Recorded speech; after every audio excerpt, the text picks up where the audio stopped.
Sebuah film inspiratif dan motivatif asal India yang menceritakan seorang anak tunanetra yang sukses menjadi seorang pengusaha. Berkat kegigihan dan usahanya, dia bisa meraih apa yang rata-rata orang normal tidak bisa raih. Bagaimana kisahnya? Mari masuk dalam alur ceritanya.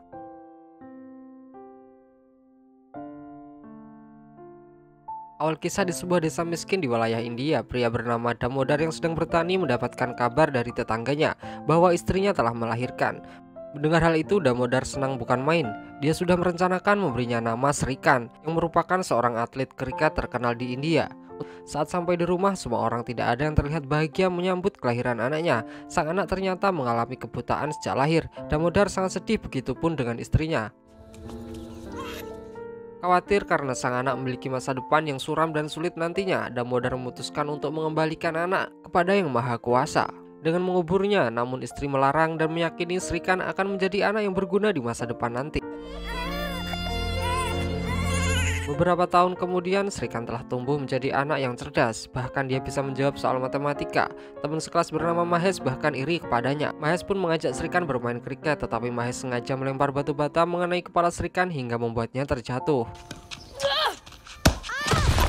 Mahes lalu mengejek Srikan dengan memberikannya sebuah koin sambil menyuruhnya menjadi seorang pengemis saja. Srikan tidak terima dihina seperti itu. Dia lalu mengajak kelahi Mahes. Dia dijemput oleh ayahnya Damodar. Dia memperingatkan Srikan agar pergi saja apabila diganggu oleh Mahes. Tetapi Srikan berkata, manapun dia pergi pasti Mahes bisa menemukannya. Jadi tidak ada pilihan lagi selain melawannya. Keesokan harinya, kepala sekolah menyarankan Damodar untuk memindahkan Srikan ke sekolah khusus orang tunanetra, karena di sana Srikan akan mendapatkan lingkungan dan pengajar yang lebih baik. Dan pada akhirnya Srikan dikirim ke Hyderabad di sekolah khusus tunanetra. Di sekolah itu dia bertemu dengan guru bernama Devika. Bisa dibilang Bu Guru Devika inilah pahlawan Srikan. Dia mengajari Srikan untuk bisa hidup mandiri. Pertama, Bu Guru memberikannya sebuah tongkat. Setelah beberapa tahun, Srikan telah dewasa. Karena dia salah satu murid berprestasi, dia mendapatkan kesempatan berbicara di atas panggung. Tidak disangka, dia mengatakan kepada semua orang kalau uang sumbangan dari investor tidak sepenuhnya diberikan kepada para siswa, melainkan sebagian dikorup oleh kepala sekolah. Buktinya saat makan siang yang seharusnya bisa makan ayam goreng diganti terong goreng. Atas kejadian itu, pada malam harinya Srikan diusir dari asrama. Dia pun berjalan keluar sendirian tanpa tongkatnya. Beruntung Bu Guru Devika segera menemukannya. Dan mulai sejak saat itu, Bu Guru Devika meminta izin kepada Damodar kalau mulai sekarang Srikan akan diurus soal pendidikan dan biaya hidupnya. Guru Devika setiap hari merekam buku agar bisa dipelajari oleh Srikan. Dan hasilnya Srikan bisa lulus dengan nilai tertinggi di sekolahnya. Namun Bu Guru memberikan informasi kalau Srikan tidak dapat melanjutkan di perguruan tinggi karena kondisinya, apalagi di bidang sains, karena sudah menjadi aturan di semua universitas di seluruh India. Namun Srikan tetap bersikukuh ingin melanjutkan studi sainsnya di perguruan tinggi. Srikan dan Devika meminta bantuan pengacara untuk memperjuangkan agar aturan itu bisa dirubah dan Srikan bisa belajar sains. Indian education system पर. Tiba di pengadilan dengan tuntutan agar pihak universitas mau mengizinkan mahasiswa tunanetra mengambil jurusan sains. Sidang pun dilaksanakan. Dengan berbagai argumen dari kedua belah pihak, Srikan membuktikan kalau dia bisa dan mampu pelajari sains walaupun dia tidak bisa melihat. Dia membuktikan dengan menghitung waktu tongkat yang dijatuhkannya ke lantai. Acceleration due to gravity constant 0.59 seconds, sir. Bahwa untuk menghitung itu tidak dibutuhkan penglihatan. Kepala universitas itu menyodorkan sebuah buku bacaan normal, di mana buku itu tentu tidak bisa dibaca oleh Srikan. Lalu kemudian Srikan mengeluarkan sebuah buku braille sebagai solusinya. Lalu pihak universitas berargumen tidak mungkin dia mengubah sistem di universitasnya hanya karena satu orang. Namun Bu Guru Devika menambahkan dengan adanya Srikan itu akan menjadi pembuka bagi Srikan-Srikan lainnya di luar sana yang ingin belajar sains. Dan hal itu tentunya bagus untuk kemajuan pendidikan di India, di mana pendidikan adalah hak setiap warga tanpa terkecuali. Dan akhirnya hakim menyetujui permintaan Srikan, dia pun bisa mulai belajar sains di universitas. -13x². 044. Teman-temannya sangat baik dan ramah dengan Srikan. Selain itu, dia juga mengikuti olahraga kriket khusus orang tunanetra. Dia teringat impian ayahnya yang ingin anaknya menjadi atlet nasional kriket. Saat pengumuman hasil ujian, Sri Khan berhasil meraih nilai tertinggi di antara mahasiswa lainnya. Lalu Sri mendatangi hakim untuk berterima kasih sekalian mengabarkan kalau dia mendapatkan nilai tertinggi di universitasnya. Lalu Sri Khan mendapatkan kesempatan untuk menghadiri pertemuan dengan Presiden India yaitu Prof. Abdul Kalam. Pertemuan itu, setiap mahasiswa diberikan kesempatan untuk memperkenalkan diri dan menyebutkan apa cita-citanya satu persatu. Hingga tiba giliran Sri Khan yang berbicara, dia mengatakan dia ingin menjadi Presiden India. Mendengar apa yang dikatakan Sri Khan, Abdul Kalam sangat tertarik kepada Sri Khan. Dia memujinya dan memberikan semangat kepada Sri Khan. Pada saat menerima penghargaan karena mendapatkan nilai tertinggi, Sri Khan berkata bahwa sang guru Devika lah yang sebenarnya berhak menerima penghargaan itu. Di hari berikutnya, Sri Khan mengikuti latihan kriket. Dia berlatih begitu keras mengikuti arahan pelatihnya. Bakat yang luar biasa itu membuat sang pelatih mengaguminya dan dia mendapatkan kesempatan untuk memperkuat timnas kriket di India.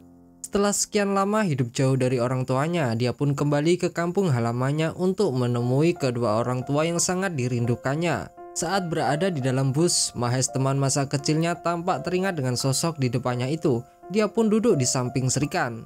Wajah Sri Khan tampak tidak nyaman dengan basa-basi Mahesh. Saat kondektur menarik tiket kepada Mahesh, sialnya dia tidak memiliki cukup uang untuk membayarnya. Seketika Sri Khan mengambil koin di sakunya dan memberikannya kepada Mahesh. Sri Khan pun sedikit tersenyum meledek. Kini kondisinya terbalik. Sri Khan yang selalu diejek sebagai pengemis buta kini malah memberikan sebuah koin kepada Mahesh. Bus yang mengantar Sri Khan kini tiba di kampung halamannya. Damodar dan istri yang sedang bekerja di ladang kaget karena sosok Sri Khan ada di hadapannya. Sang ibu pun dengan senyuman gembira langsung berlari dan memeluk Sri Khan. Dia sangat bahagia karena anaknya sudah tumbuh dewasa. Pun dengan Damodar terlihat ekspresi haru di wajahnya. Sri Khan memanggilnya kemudian mengeluarkan sebuah kaos jersey timnas kriket yang bertuliskan namanya. Dia mengatakan walaupun tanpa mata dia pun bisa membanggakan nama kedua orang tuanya. Ekspresi bahagia sangat tampak di wajah Damodar. Kemudian dia berlari sambil membawa kaos itu untuk dipamerkan dengan orang-orang sekampungnya. Sang ibu yang menyaksikan momen itu tidak mampu lagi menahan air mata haru di wajahnya. Bahwa anak yang hampir dikubur itu kini tumbuh menjadi anak yang cerdas dan berprestasi. Film berganti beberapa bulan kemudian. Sri Khan sibuk menjalani pelatihannya di Mumbai untuk persiapan turnamen Olimpiade di Paris. Ada sebuah telepon untuk Sri Khan. Ya, Bu Guru Devika lah yang menelponnya. Bu Guru dengan wajah sedih memberitahukan kalau Fakultas Teknik tidak memiliki kursi untuk mahasiswa berkebutuhan khusus. Sri pun berpasrah karena tidak semua hal harus diperjuangkan di pengadilan. Seharusnya itu menjadi tanggung jawab pemerintah yang mengurusinya. Namun Bu Devika mempunyai sebuah ide, yaitu dengan mencoba masuk di universitas internasional. Ide tersebut pun disambut senyuman bahagia oleh Sri. Namun dengan berat hati Bu Devika mengatakan jika hal itu dilakukan, maka impian Sri mengikuti Olimpiade kriket harus dikorbankan. Namun dengan yakin dan tegas Sri mengatakan jika pendidikan lebih penting daripada kriket. Kemudian Sri menghadap pelatih memberitahukan hal tersebut. Sang pelatih sangat menyayangkan keputusan Sri karena Sri merupakan pemain utama di dalam tim. Dia pun meminta maaf sambil mengembalikan jersinya. Keesokan harinya Sri dengan penuh semangat melakukan interview via Zoom dengan beberapa universitas di luar negeri. Dengan segala pencapaian dan prestasinya, pihak universitas sangat tertarik dengan semangat dan motivasi Sri Khan. Keesokan harinya dia bersama Bu Devika mendatangi sebuah company, di mana company itu bersedia untuk membiayai tiket perjalanan dan biaya hidup Sri Khan selama kuliah di luar negeri. CEO-nya merasa bangga bila dia bisa membantu Sri Khan. Setelah itu Sri Khan mulai mempelajari soal pesawat, mulai dari jumlah kursi, letak pintu darurat, di mana posisi toilet dan lainnya. Beberapa hari kemudian Bu Guru Devika mengantarkannya ke bandara. Sri Khan tersenyum sambil berkata, "Apakah Bu Guru akan merindukanku?" Devika tersenyum lalu mengatakan justru dengan kepergiannya ke luar negeri kini tidak ada lagi yang terus memanggilnya Bu Guru setiap hari. Namun setelahnya Devika tidak kuasa menahan tangis harunya saat Srikan mengucapkan kata selamat tinggal. Bye. Lalu Srikan diantarkan oleh petugas bandara untuk memesan tiket. Petugas bertanya apakah ada pendampingnya. Tentu saja tidak ada, dan karena itulah Srikan tidak diizinkan untuk pergi dengan alasan keamanannya. Lalu Raffes, kepala bandara, mengajak Srikan untuk keluar dari antrian. Lalu dengan tegas kepala bandara itu menjelaskan kepada Srikan tentang aturan yang ada. Raffes kemudian pergi meninggalkan Srikan. Namun Srikan masih terus berbicara, yang mengira Raffes masih ada di depannya. Dan hal itu menjadi perhatian orang-orang di bandara. Belum nyerah, Srikan meminta tolong kepada orang di sekitar. Apakah ada yang bersedia membantunya? Lalu dia dituntun oleh seorang pria untuk duduk. Setelah beberapa saat berpikir, dia memiliki sebuah ide. Tiba-tiba dia berteriak keras kepada semua orang di bandara. Melihat keributan itu, Raffes buru-buru menghampiri Srikan. Dengan senyum dan kepercayaan diri, Srikan berkata dia ingin menunjukkan sesuatu kepada Raffes. Srikan ingin menunjukkan pengetahuannya soal pesawat. Dia menggunakan kursi di lobi bandara itu untuk mendemonstrasikannya.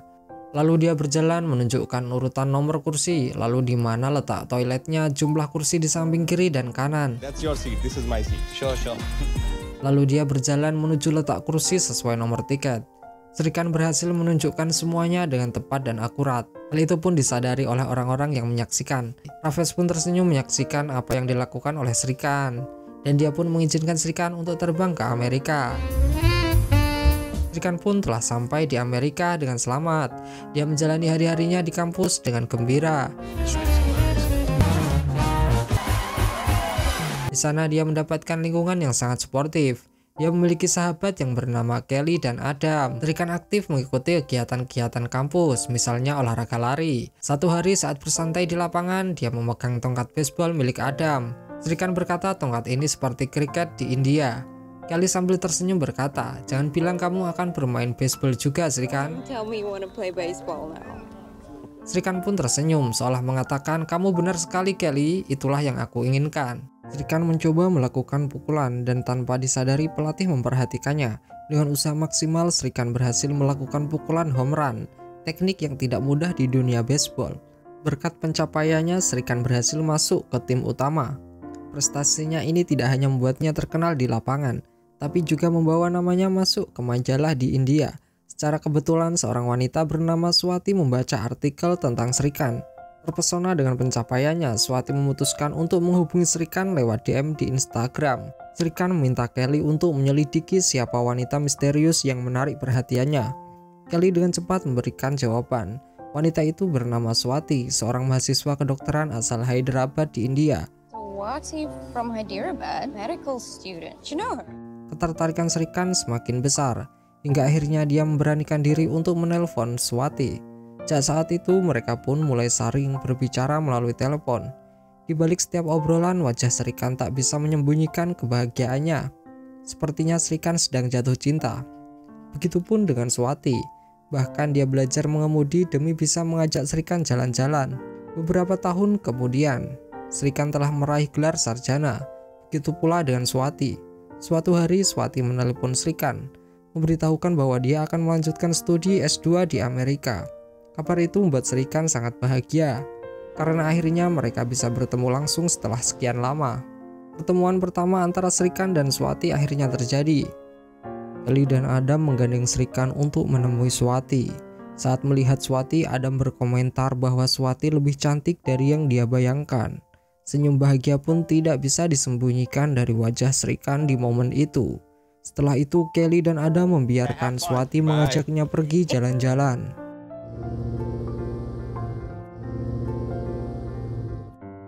Mereka berdua pergi menghabiskan waktu bersama, melakukan berbagai aktivitas yang menyenangkan. Sampai beberapa bulan mereka pun semakin nyaman bersama dan saling mencintai. Satu hari saat Srikan sedang di dalam mobil bersama Swati, Bu Guru Devika menelpon Srikan, mengucapkan selamat atas kelulusannya.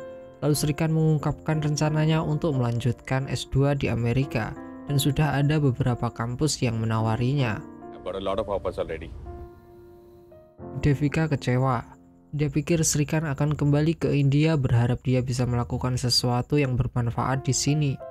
Namun Srikan sudah nyaman di Amerika dan dia tidak berpikir untuk kembali ke India. Dia masih merasa kecewa dan pesimis negara akan menerima kondisinya itu. Guru Devika hanya bisa tersenyum dan mengucapkan yang terbaik untuk Srikan. Saat turun dari mobil, Srikan menjelaskan kepada Swati soal pilihannya ingin tetap di Amerika dan dia tidak ingin kembali lagi ke India. Mendengar hal itu, Swati berubah air mukanya. Dia kecewa dengan pilihan Srikan itu. Swati dengan tegas mengatakan agar Srikan lebih baik kembali ke India. I think तुम्हें इंडिया वापस जाना चाहिए. तो प्रेसिडेंट बनना था ना. Dengan dia kembali ke India, dia bisa banyak menginspirasi orang-orang tunanetra di sana. Srikan tampak merenung sebentar mendengar saran dari Swati. Setelah itu, Swati pun pergi untuk berpamitan. Dan beberapa hari kemudian, Srikan pun telah tiba di India.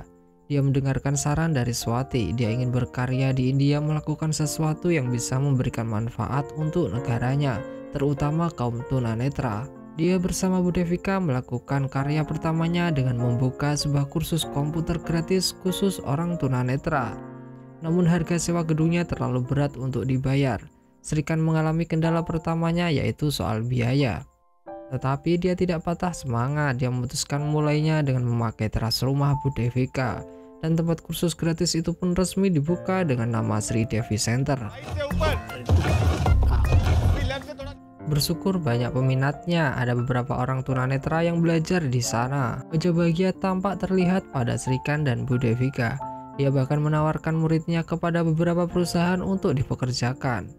Company में computer operator के लिए रिक्वायरमेंट है ना. 6 bulan kemudian, beberapa bulan telah berlalu. Kini yang datang ke kursus hanya beberapa orang saja. Hal itu dikarenakan tidak ada perusahaan yang mau mempekerjakan orang tunanetra.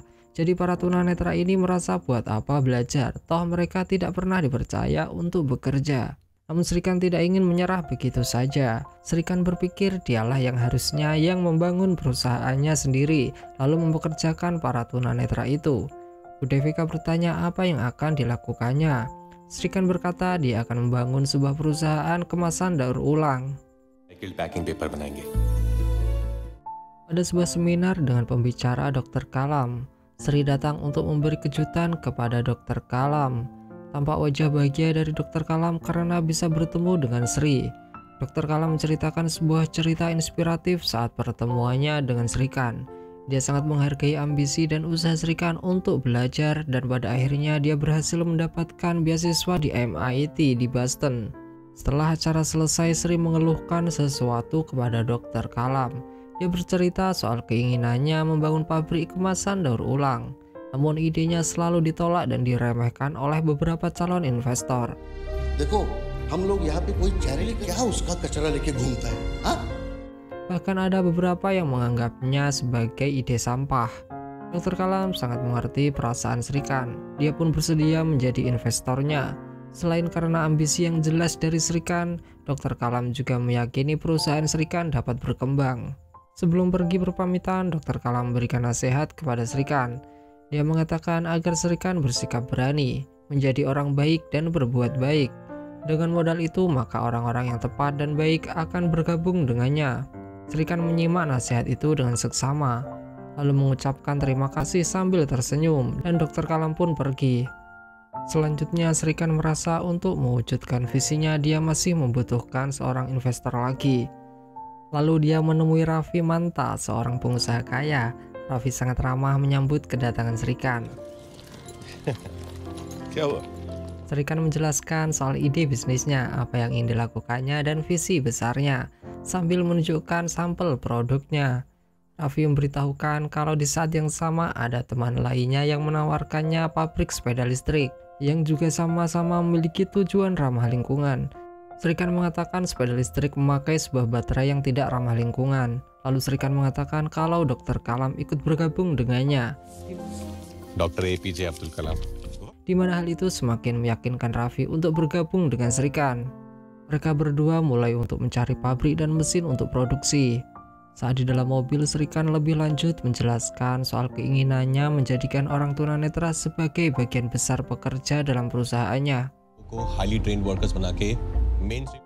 Dia ingin menunjukkan kepada dunia kalau orang-orang tunanetra memiliki kemampuan yang sama.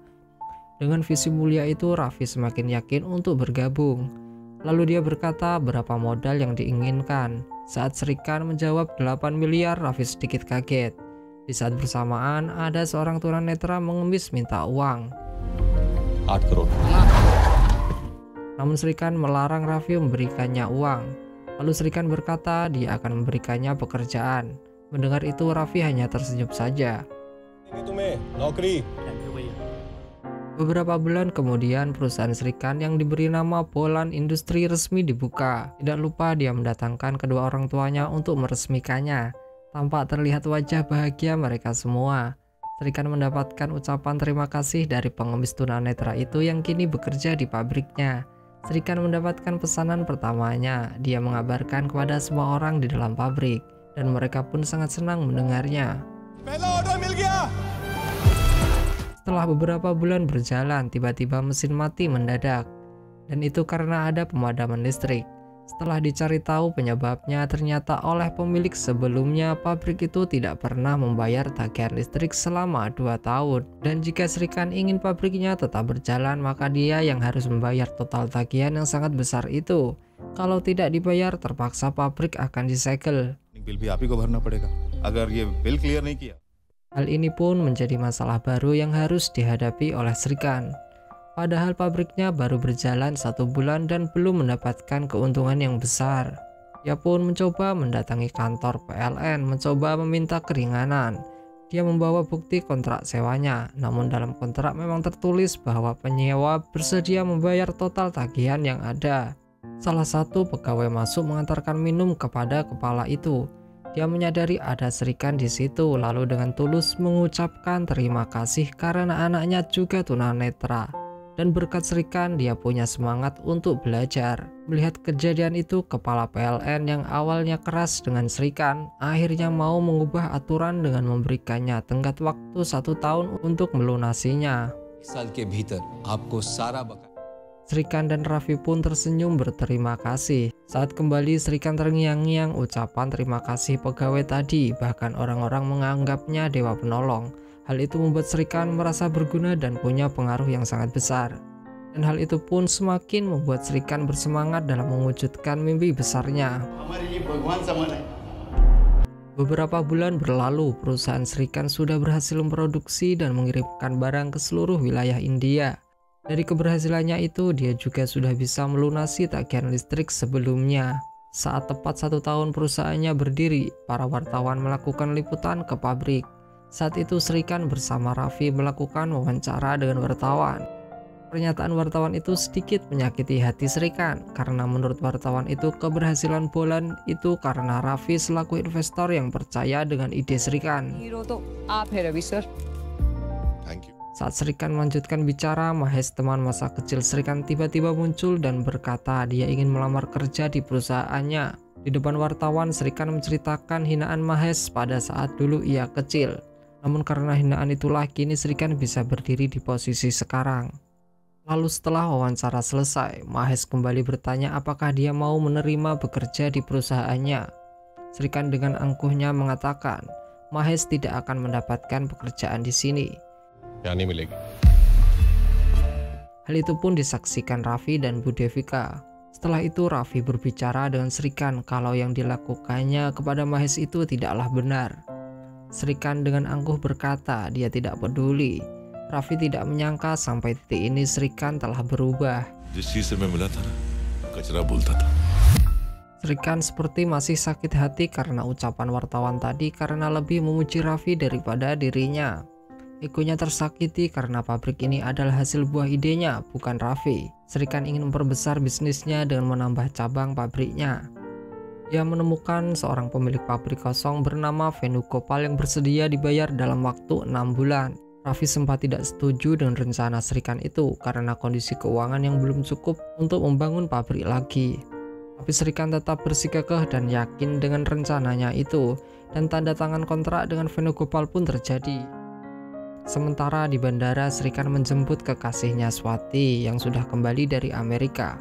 Mereka berdua sangat bahagia karena sudah lama tidak bertemu. Pabrik kedua bulan pun telah jadi dan siap beroperasi. Srikan sedang berkunjung ke rumah Raffi bersama dengan Swati. Saat sedang bersantai, mereka melihat tayangan di televisi soal pemberian penghargaan yang didapatkan sebuah perusahaan besar. Srikan yakin Poland Industri yang akan memenangkannya pada edisi berikutnya. Namun Raffi sedikit meragukannya karena penghargaan itu terlalu tinggi. Srikan sedikit tidak terima mendengar pernyataan Raffi itu. Lalu suasana menjadi tegang. नहीं मिल सकता? Srikan tiba-tiba mengajak Swati segera pergi karena sebentar lagi akan kembali ke Amerika. Melihat situasi itu, Swati menyadari jika ada yang berubah dari Srikan. Saat di bandara, Swati mengatakan kalau yang dilakukannya kepada Raffi itu berlebihan. Dan tidak seharusnya Srikan menggunakan nada tinggi saat berbicara dengannya. Padahal Raffi lah orang yang banyak membantunya. Swati yakin kalau Srikan dapat memenangkan penghargaan itu, tetapi dia takut dengan sikap Srikan itu, dia bisa kehilangan orang-orang baik yang ada di sekitarnya. Setelah dia berbicara, dia langsung pergi tanpa berpamitan dengan Srikan. Srikan mendapatkan kunjungan dari menteri.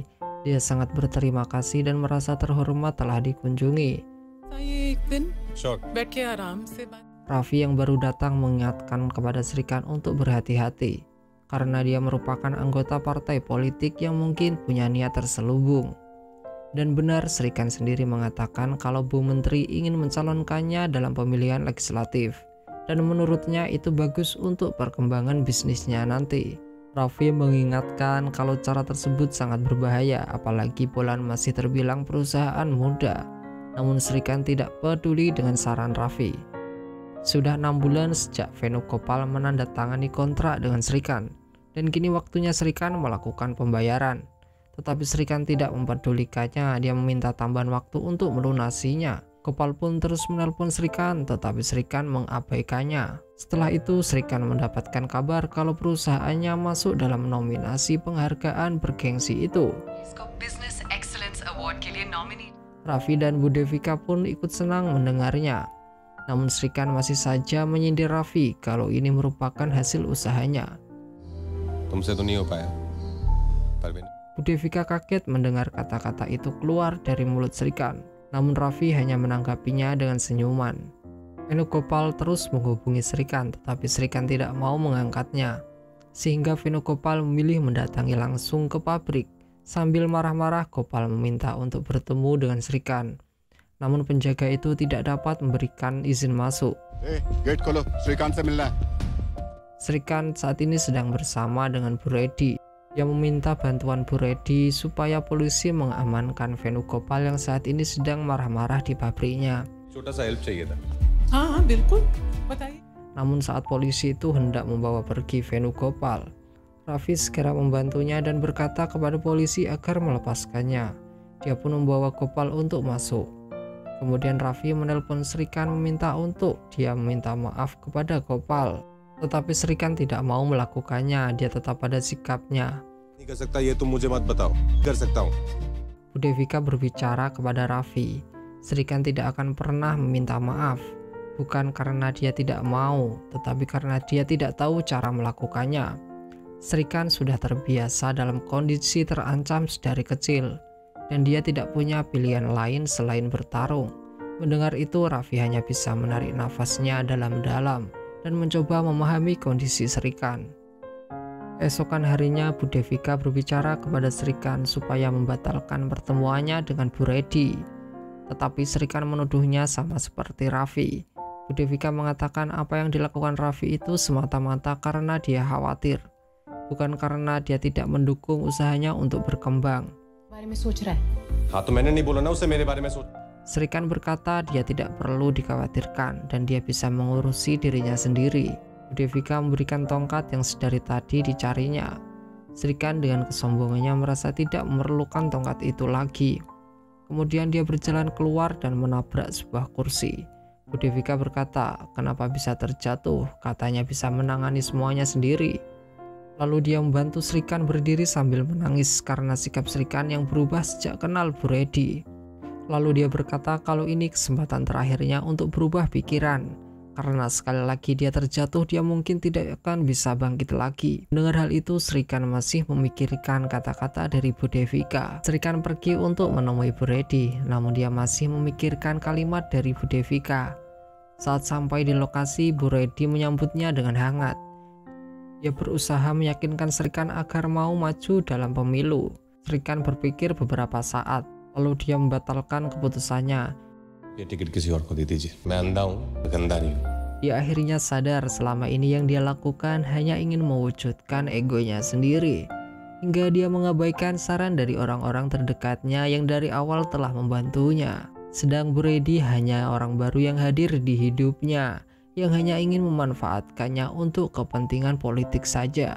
Sampainya di rumah, Srikan menangis karena merasa sangat bersalah kepada Bu Devika. Lalu untuk pertama kali dalam hidupnya dia meminta maaf kepada Raffi. Mendengar itu, Raffi memeluknya sambil tersenyum haru. Srikan pun sekarang merasa lega karena telah kembali ke jalan yang benar. Urusannya dengan Venugopal pun telah diselesaikan dengan baik-baik. Dia juga menelpon Swati untuk meminta maaf. Thank you.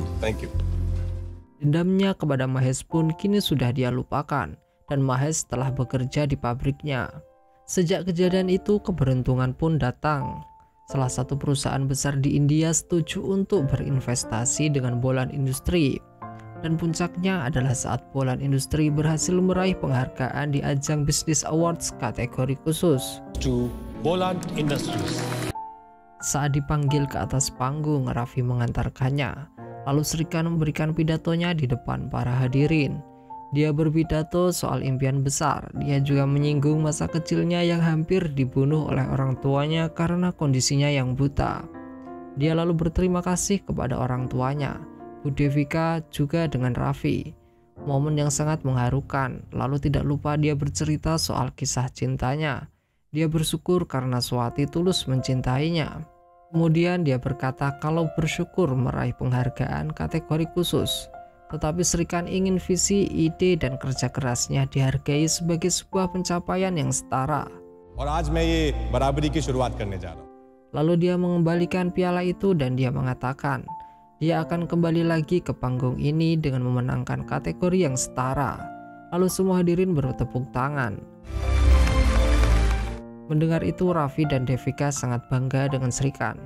Dan itulah akhir dari film Srikan. Sebuah kisah nyata yang sangat menginspirasi soal impian besar, keberanian, dan pengaruh orang-orang baik di sekitar kita, agar kita tidak lupa saat posisi kita sudah berada di atas.